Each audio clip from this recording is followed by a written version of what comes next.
I got a question over here. Go ahead, Elizabeth. Question. Oof, big night tonight.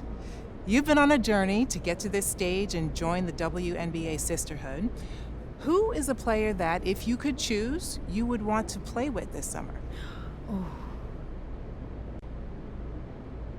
Angel Reese. Angel Reese is a role model to me. She is one of one. The way she carries herself and drowns out all the noise while remaining unapologetically Angel. Mm-hmm. That is the goal right there. And, she's talked about maintaining that same motor both on and off the court, throwing all of her energy into her business ventures that she does. And that's that same hustle that we see when she's chasing rebounds in the paint. Yeah. And, to do all that as a rookie, that's just beyond inspiring. She's like my mood board, come to life, if you will. I like it. I mean, she is a star in this league, and the game is better for having her in it. Have you thought about what you're going to say when that interaction happens? Wow. I wish that I could sit here and tell you that I'd be a poised young lady. But she actually came and gave a talk at my school one year, and to be really honest with you, I can't tell you a word she said. I just couldn't hear her over the sounds of my internal screams. Just like one big loud scream, just on a loop the entire time. So yeah, I'm not super optimistic about keeping my cool. But I would love to ask for a jersey or a signature or something, though. That'd be awesome. Yeah, I'm sure you'll be absolutely fine. Thank you. On another note, the league is at a fascinating growth point right now with viewership skyrocketing. How much of the WNBA did you watch growing up? And does the history of the game inform at all where you want to land? Look, if I could wave a magic wand and get the Houston Comets back, that would be my choice. Line me up. Cheryl Swoops, Tina Thompson, Cynthia Cooper, and I would just be in basketball paradise. Exactly, yes. But no, all jokes aside, it's really just such an honor to be considered by all these franchises. Yeah. And I'm so excited to be walking the road that all these legends paved before me. The spotlight has definitely been on women's sports these last years.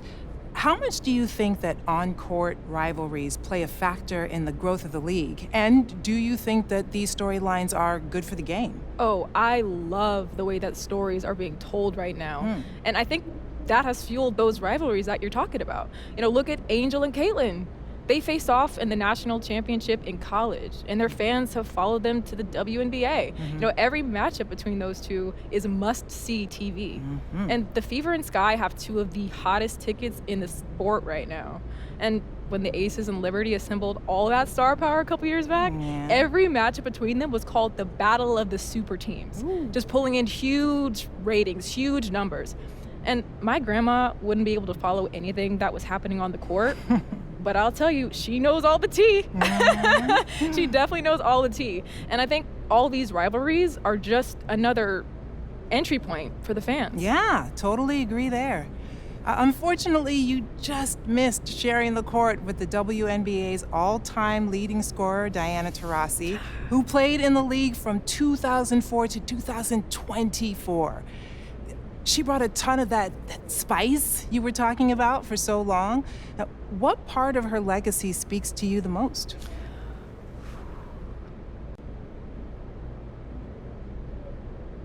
No one is ever going to do like that ever again. I will be on a rookie salary, however, so I am not going to try to emulate all that. But, I like to talk a little bit when I get into the game, and I'm just mad that she won't be there chirping right back at me. For the fans who might not know you yet, what do they need to know, either on or off the court? Look, I'm confident. I have worked really, really hard to get here, and I'm going to make an impact from day one. Diana Taurasi was willing to talk a little trash, but she always backed it up with her game. And fans can expect me to do the very same thing. That goes for the court and the press conferences too. So you might want to make sure you tune into those. Let's go, let's Yeah. go. Okay, so I want to shift gears quickly for a couple of rapid fire questions so new fans can get to know you. First, when it comes to a city, do you prefer a bigger metropolis vibe or a smaller, more intimate one? Oh, for as long as I can remember, I have wanted to be on the biggest stage possible. Oh. And in my mind, that extends beyond the arena. You know, I want a crowd everywhere I walk, team billboards up all over, restaurants open late so I can snag a bite after game night wraps up. You know, I love the hum of a big city. I love it. The pulse of the people. I feed off of that energy. So, big city. Let's keep this one easy. Favorite color?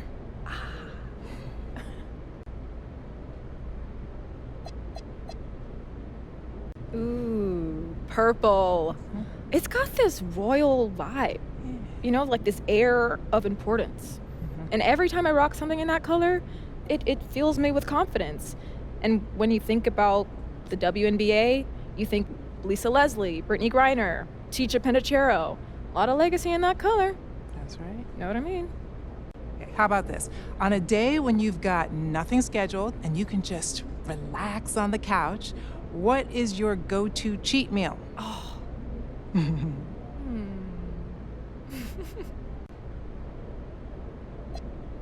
Look, I say this with pride. I was raised on pizza.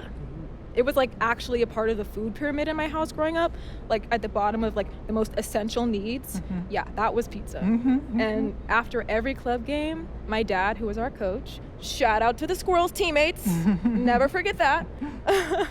We would go down to this pizza shop on Main and just take down several pies. Just take it down.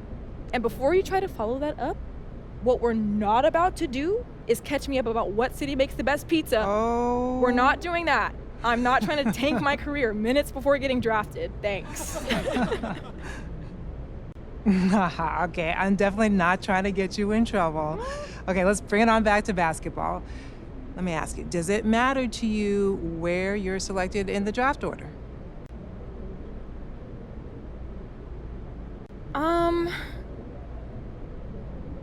Yes and no. How is that for an answer? Look, this is the toughest professional league in the world when it comes to cracking a roster, and it just keeps getting harder and harder the further you are along in the draft order. And there was that documentary, the 144, 2 years back, and I know we're up to 156 for the Valkyries, but still. That being said, if you presented me with the option between a high draft number and a strong fit within an organization where I can really, you know, see my game blossom while I adjust to the pro level, I would take that second option every time. Thank you so much. Thank you. Yeah.